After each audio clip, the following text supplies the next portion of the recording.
peace to you. This is Yusuf at my channel.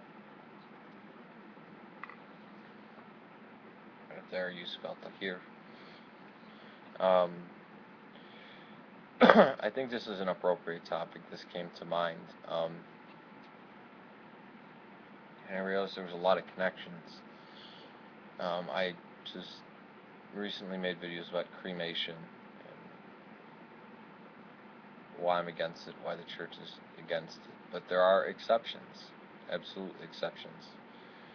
I had recently talked to somebody who it was like dire circumstances and their grandfather needed to be cremated, you know. I mean, there's the economy, and it's not, oh, if you're cremated, then you can't be ready. I mean, this is silly. And I spoke about that in the video, and another person said, yeah, you know, he agreed with me, not trying to glorify myself. He said, yeah, even in Japan, the Japanese Orthodox, actually, they have,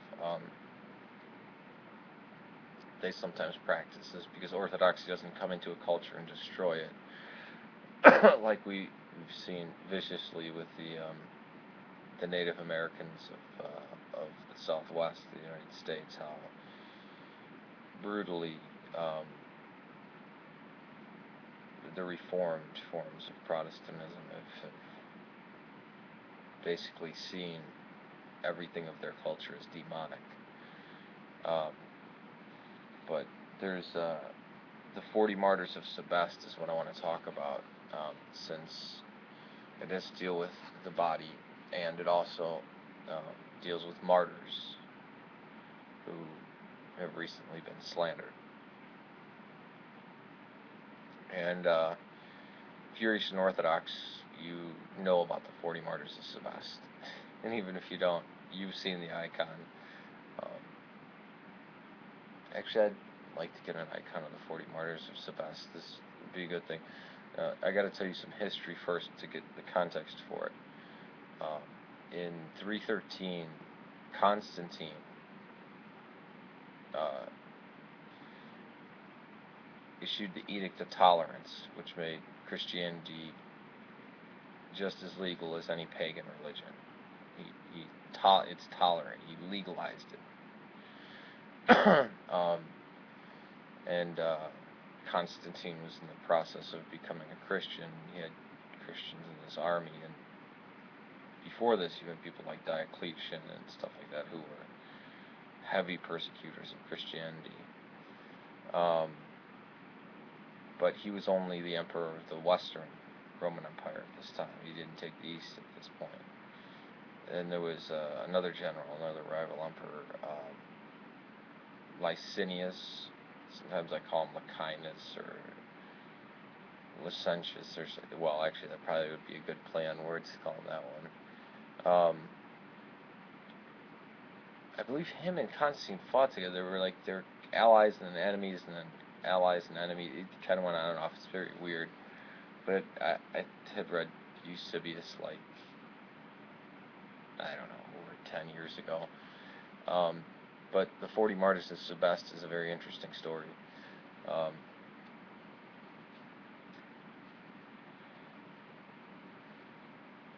Licinius,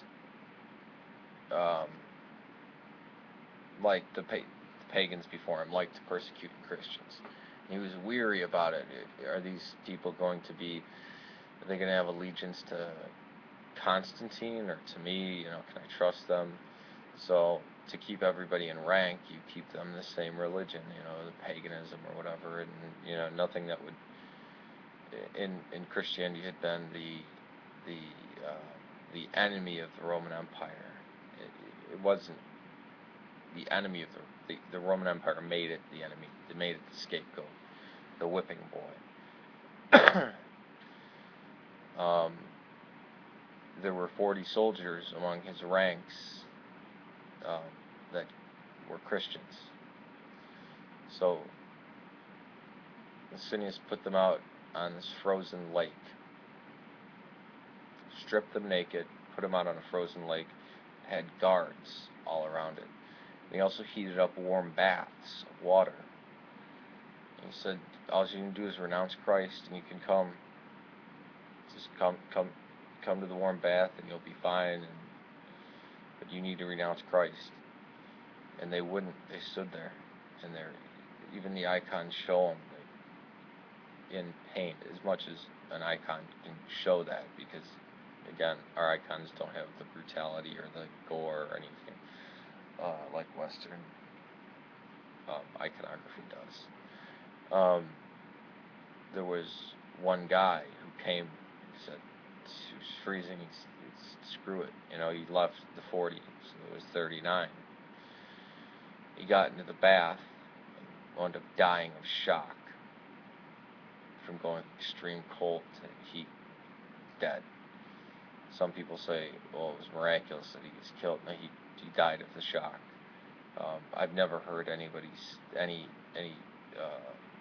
priest or anybody who knows anything about the story say, oh, God killed him. He died of the shock of the water, But there's plenty of superstition that might say, oh, see, he was struck dead because he let... No. So there was 39 on the frozen lake. One of the soldiers that was guarding these people, guarding these comrades, had a vision. He'd seen the bravery of these men, and saw visions in the heavens. Christ. A vision that he saw, wasn't everybody else. He stripped off his clothes, walked out onto the lake. He confessed Christ, stripped his clothes off, willingly walked out onto the lake. So the 40 remained.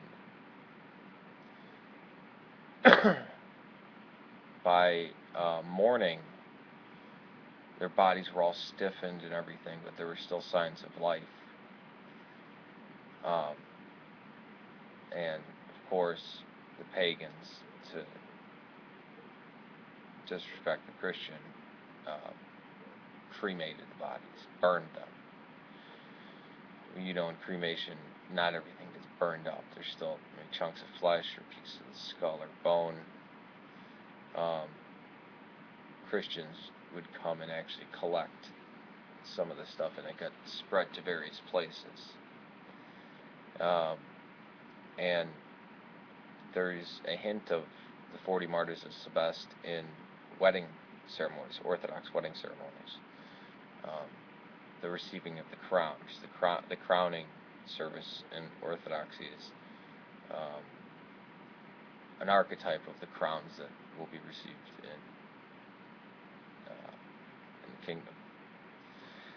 And I just want to share with you the Troparion, the hymn that's sung about these 40 brave men, these people who would fight and die, but they would not renounce Christ, nor would they strike out against their fellow comrades and kill them to survive. They were Christians. It says, together let us honor the holy company, united by faith, those noble warriors of the Master of all. They were divinely enlisted for Christ and passed through fire and water. Then they entered into refreshment, praying for those who cry. Glory to him who has strengthened you. Glory to him who has crowned you. Glory to him who has made you wonderful, O holy 40 martyrs. And then in tone 6, you abandon all earthly armies, cleaving to the heavenly Master, O 40 martyrs of the Lord, having passed through fire and water, O blessed ones. You have fitly received heavenly glory and many crowns. So, that's the story of the 40 martyrs of Sebaste. People had asked me to do more on the martyrs. I was looking up martyr for today, and I thought, of what had transpired in a lot of the comments, I think the most appropriate is the 40 martyrs of Sebaste. And I believe they're recognized I know they're recognized by the Eastern Orthodox, the Roman Catholics, the Armenians, Lutherans, and I don't know why anybody would reject them, even the Protestants. Let me see if I can find the year that this took place in.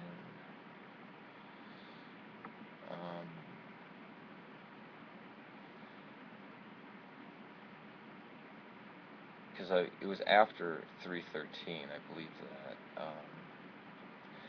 320. It was in 320. So this was before Constantine got control. And there were homilies given by, Basil the Great, I believe, Gregory of Nyssa, Ephraim the Syrian. There's a church in Aleppo devoted to them. There's many Armenian churches. There's many Bulgarian churches. But Sebaste is kind of near Anatolia, where Anatolia meets Armenia. It's like Turkey and Armenia border, kind of.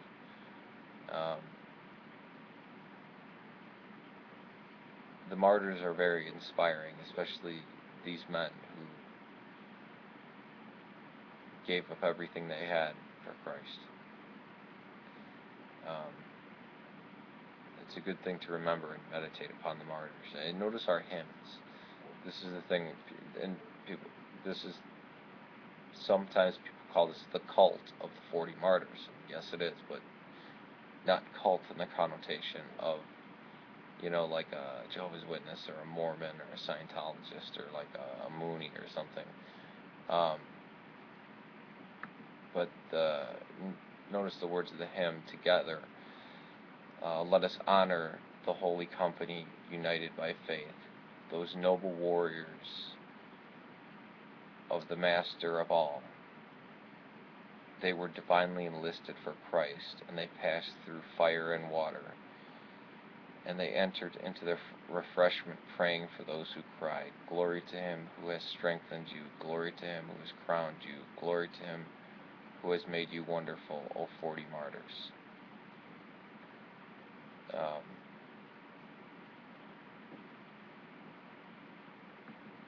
We are hailing praise to the 40 martyrs, but it's always in Christ's name, and it's not even so much to the martyrs, it's to Christ. They bear witness of Christ, the martyrs, the confessors. I think this is one thing extremely essential to Christianity, is that if you hear somebody say that they're Christian and then start bashing martyrs, it's very odd, but I think this is a good thing to meditate on for today. I don't know, I just brought up because I've been getting requests to do more about saints, and I'll do more about icons. If there's any saints or feast days or icons you want me to address or speak about, just send me a message and I'll make the video. And I'll even try to do it off this, not this camera, but a different camera, so I can actually have it in color for you. Alright. Peace to you. May God save Serbia and Syria. This has been Yusuf at my channel. Right up. I always point the wrong direction. Take it easy.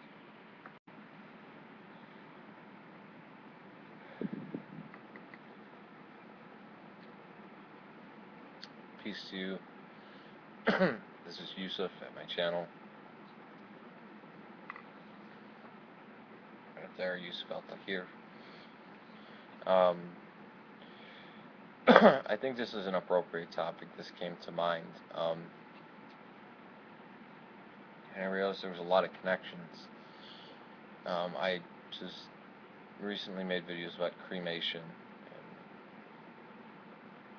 why I'm against it, why the church is against it. But there are about that in the video, and another person said, yeah, he agreed with me, not trying to glorify myself. He said, yeah, even in Japan, the Japanese Orthodox actually, they have, they sometimes practice this because Orthodoxy doesn't come into a culture and destroy it, like we've seen viciously with the the Native Americans of the Southwest of the United States, how brutally the reformed forms of Protestantism are exceptions, absolute exceptions. I had recently talked to somebody who it was like dire circumstances, and their grandfather needed to be cremated. You know, I mean, there's economia. We don't. It's not. Oh, if you're cremated, then you can't be ready. I mean, this is silly. And I spoke